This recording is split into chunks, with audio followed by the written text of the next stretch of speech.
నిన్నటి సార్వత్రిక ఎన్నికలు ఒకటి రెండు సంఘటనలు మినహా మన బద్వేల్ కాన్స్టిట్యున్సీ మొత్తం ప్రశాంతంగా జరిగింది.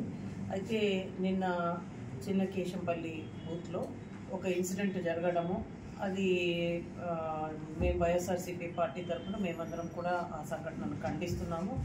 యాక్చువల్గా ఎంతో పీస్ఫుల్గా జరుగుతున్నప్పటికీ అక్కడ మాత్రం మార్నింగ్ నుంచి పీస్ఫుల్గానే జరిగింది. ఇంకా లాస్ట్లో అక్కడ ఇన్ఛార్జ్గా ఉన్న మన కేశవరెడ్డి అన్న ఈ వాజ్ యాక్చువల్లీ ఎక్స్పెక్టింగ్ ఏదో ఒకటి జరుగుతుంది ఈవినింగ్కి అని.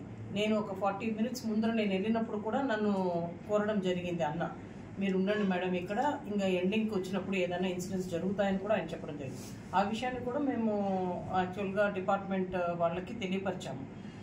కానీ వద్దు మీరు ఉండదండి, లా అండ్ ఆర్డర్ ప్రాబ్లం అవుతుంది, వద్దు మేము మేనేజ్ చేస్తాం, మీరు వెళ్ళండి అని పంపించండి. జస్ట్ ఒక 40 minutes ముందే నేను వెళ్ళాను.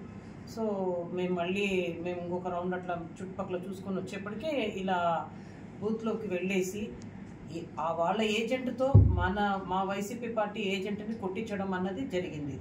దీన్ని ఖచ్చితంగా తీవ్రంగా పరిగణించాలి. ఎందుకంటే మళ్ళీ ఇప్పుడు ప్రజాస్వామ్యంలో నెక్స్ట్ ఫ్యూచర్లో ఎవరైనా ఏజెంట్గా కూర్చోవాలంటే వాళ్ళను భయభ్రాంతులకు గురి చేయడం అన్నది ఎంతవరకు సమంజసము. డెఫినెట్గా మేమంతా కూడా మా పార్టీ అంతా కూడా న్యాయ పోరాటం చేస్తాము. మేము కంప్లైంట్ ఇచ్చాము. వీఆర్ విత్ వాళ్ళు ఆ రోజు మల్లికార్జున రెడ్డి ఎవరైతే ఏజెంట్ ఉన్నారో ఆయన, ఇంకొక ఏజెంట్ రవీంద్ర అనే అబ్బాయి యాక్చువల్గా ఇన్సిడెంట్ జరుగుతున్నప్పుడు ఆ అబ్బాయిని బయటికి లాగి బయట కొట్టడం జరిగింది. సో ఇవన్నీ కూడా మేము పోలీస్ వాళ్ళకి కంప్లైంట్ ఇచ్చాము. డెఫినెట్గా ఒకటి ఇంపార్టెంట్ విషయం ఏంటంటే ఇలాంటివి మళ్ళీ కూడా రిపీట్ కాకుండా చూసుకోవాల్సిన బాధ్యత అధికారులది, ప్రభుత్వ యంత్రాంగంది. ఎందుకంటే మళ్ళీ రిపీటెడ్గా ఫ్యూచర్లో కూడా ఏ ఎలక్షన్లో కూడా ఎవరైనా వాళ్ళకు ఆపోజిట్గా నిలబడాలా ఒక ఏజెంట్ గాను ఏదానికైనా కూడా ఇట్లా భయప్రాంతాలకు గురి చేస్తుంటే ఇంకా ప్రజాస్వామ్యానికి ఏంటి విలువ ఏముంది. డెఫినెట్గా మేమందరం కూడా దీనికోసం పోరాటం చేస్తాం.